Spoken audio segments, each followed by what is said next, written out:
नमस्कार दोस्तों, कैसे हैं आप सब। उम्मीद करता हूं कि आप और आपका परिवार बिल्कुल ठीक होगा।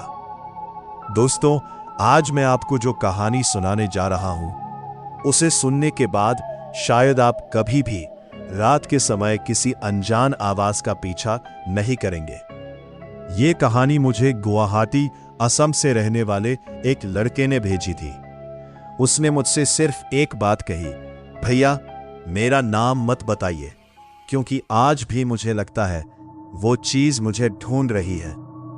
उसका ईमेल पढ़कर मुझे लगा कि शायद वो डरा हुआ होगा, लेकिन जब मैंने पूरी कहानी पढ़ी तो यकीन मानिए कुछ देर तक मैं भी खामोश बैठा रहा।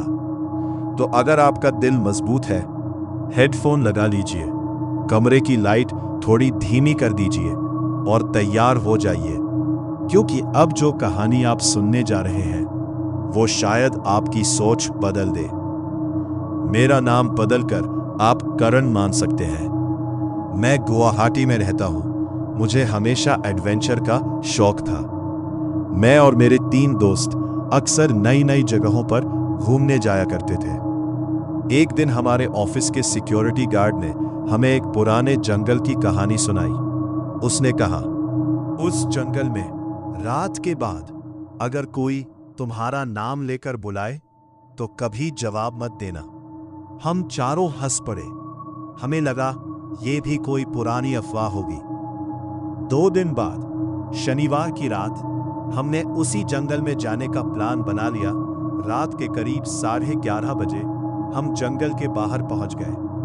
चारों तरफ घना अंधेरा था। हवा बिल्कुल बंद थी। जंगल के अंदर से मिट्टी और गीले पत्तों की अजीब सी गंध आ रही थी। जैसे जैसे हम अंदर बढ़ते गए, मोबाइल का नेटवर्क गायब होने लगा। मैंने मजाक में कहा, लगता है भूतों का इलाका शुरू हो गया। सब हंसने लगे, लेकिन कुछ ही देर बाद हमारी हंसी हमेशा के लिए गायब होने वाली थी। अचानक बहुत दूर से किसी औरत के गाने की आवाज सुनाई दी।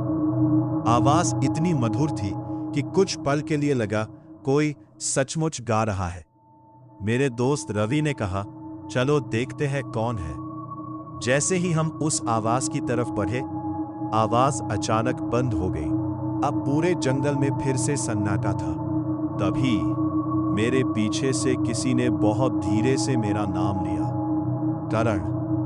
मैंने तुरंत पीछे देखा, लेकिन वहां कोई नहीं था। मैंने सोचा शायद मेरे दोस्त मजाक कर रहे होंगे, लेकिन तीनों दोस्त मेरे सामने खड़े थे। उनके चेहरे का रंग उड़ा हुआ था। रवि कांपते हुए बोला, हमने भी सुना। अब हमें पहली बार डर लगने लगा। हमने फैसला किया कि वापस चलते हैं, लेकिन जैसे ही हम लौटने लगे, जिस रास्ते से आए थे वो रास्ता गायब हो चुका था। अब चारों तरफ सिर्फ पेड़ ही पेड़ थे। अचानक मेरे मोबाइल की फ्लैशलाइट अपने आप बंद हो गई। उसी समय पेड़ों के बीच हमें एक सफेद साड़ी पहने औरत दिखाई दी। उसके लंबे बाल उसके चेहरे पर थे। वो हमारी तरफ नहीं, बल्कि उल्टी दिशा में खड़ी थी। रवि ने धीरे से कहा, चलो भागते हैं। लेकिन तभी वो औरत बिना मुड़े धीरे धीरे हमारी तरफ आने लगी। उसके पैर जमीन को छू भी नहीं रहे थे। हम पूरी ताकत से भागे। करीब 5 मिनट बाद हम एक पुराने मंदिर के सामने पहुंच गए। मंदिर पूरी तरह टूटा हुआ था। अंदर एक बूढ़े साधु। मैंने मना किया था, आवाज का पीछा मत करना। हम हैरान रह गए। हमने तो उन्हें पहले कभी देखा ही नहीं था। साधु ने हमें मंदिर के अंदर बैठाया, फिर बोले, ये जंगल किसी भूत का नहीं, बल्कि एक अधूरी आत्मा का है। कई साल पहले यहाँ एक लड़की की हत्या कर दी गई थी। अब वो हर रात किसी को अपने साथ ले जाने की कोशिश करती है। इतना कहकर उन्होंने हमें एक एक रुद्राक्ष दिया और बोले, जब तक ये तुम्हारे हाथ में है वो तुम्हें छू नहीं सकती। हम मंदिर से बाहर निकले, लेकिन अब वो औरत बिल्कुल मंदिर के दरवाजे पर खड़ी थी।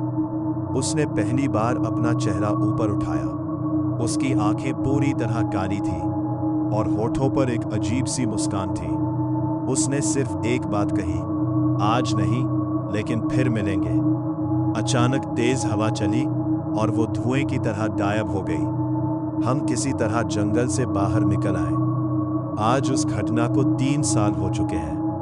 मेरे तीनों दोस्त उस रात का जिक्र तक नहीं करते, लेकिन आज भी हर साल उसी तारीख की रात मेरे फोन पर एक अनजान नंबर, क्योंकि मुझे डर है कहीं दूसरी तरफ वही आवाज ना हो जो उस रात जंगल में मेरा नाम लेकर मुझे बुला रही थी। अगर आपको भी कोई डरावनी, रहस्यमयी या सच्ची घटना पता है तो हमें ईमेल जरूर करें। feelsmedia@gmail.com पर भेजिए। हो सकता है अगली कहानी आपकी हो। मैं हूं आर्यन, फिर मिलेंगे एक और डरावनी कहानी के साथ। तब तक रात में अगर कोई अनजान आवाज आपका नाम लेकर बुलाए तो पीछे मुड़कर मत देखिएगा।